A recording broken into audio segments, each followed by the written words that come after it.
बातमी आहे छत्रपती संभाजीनगरमधून। छत्रपती संभाजीनगरमध्ये 6 दिवसांमध्ये 5.5 अंशांनी तापमान वाढलेलं आहे। शहरामध्ये सर्वाधिक 43.5 अंश सेल्सिअस तापमानाची नोंद झाली आहे। पुढचे 2 दिवस सूर्य कोपलेलाच असणार आहे। तापमान जास्त राहण्याचा अंदाज वर्तवण्यात आलेला आहे।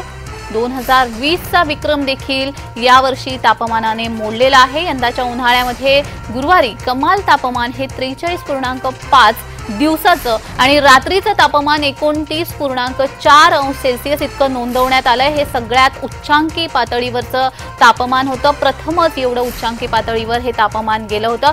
सर्वात उष्ण दिवस आणि रात्र ही गुरुवारची ठरलेली आहे। गेल्या 6 दिवसांमध्ये तापमानात 5.5 अंशांनी विक्रमी वाढ झाली आहे।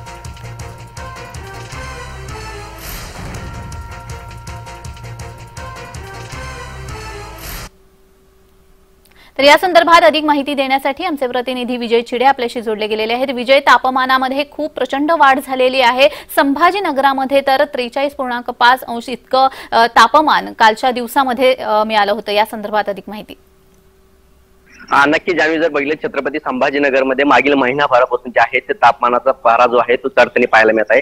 मात्र मागील 6 दिवसापासून जर विचार केला तर तब्बल 5-5.5 पॉईंट जो आहे तो तापमानाचा पारा जो आहे तो चढलेला आहे। त्यामुळे आता कालचा सर्वाधिक जो तापमान जो आहे तो 43.5 असं ठरलेला आहे। त्यामुळे सर्वात उष्ण दिवस म्हणून ही कालची नोंद ठरवली गेलेली आहे। त्यामुळे जर बघितलं तर 2020 चा विक्रम देखील आता यामध्ये मोडला गेलेला आहे। सर्व उष्ण दिवस जो आहे तो गुरुवारचा ठरला गेलेला आहे। सध्या जर बघितलं तर उन्हाचा पारा जो आहे तो सातत्याने वाढताना आपल्याला पाहायला मिळत आहे। त्यामुळे जर बघितलं तर छत्रपती संभाजीनगरमध्ये या उन्हाचा परिणाम जो आहे तो अनेकांच्या आरोग्यावरती झाल्याचा पाहायला मिळत आहे। शेती कामावरती पडत आहे। त्याच पद्धतीने जर बघितलं तर सध्या जे रस्ते आहेत ते देखील आता वसाड पडते पाहायला मिळत आहे। कारण तापमानाचा पारा एवढा चढत असताना जर बघितलं तर अक्षरशः मध्यंतरी काही दिवस बघितलं तर 29 पॉईंट हा दिवसभराचा उन्हाचा पारा असतो। मात्र कालचा दिवस जो ठरला गेला तो सायंकाळचं तापमान मोजलं गेलं ते 29 पॉईंट ठरलं गेलं। त्यामुळे सर्वाधिक उष्ण दिवस हा कालचा ठरला गेला आणि याचा फटका जो आहे तो सर्वसामान्याला देखील बसलेला आहे।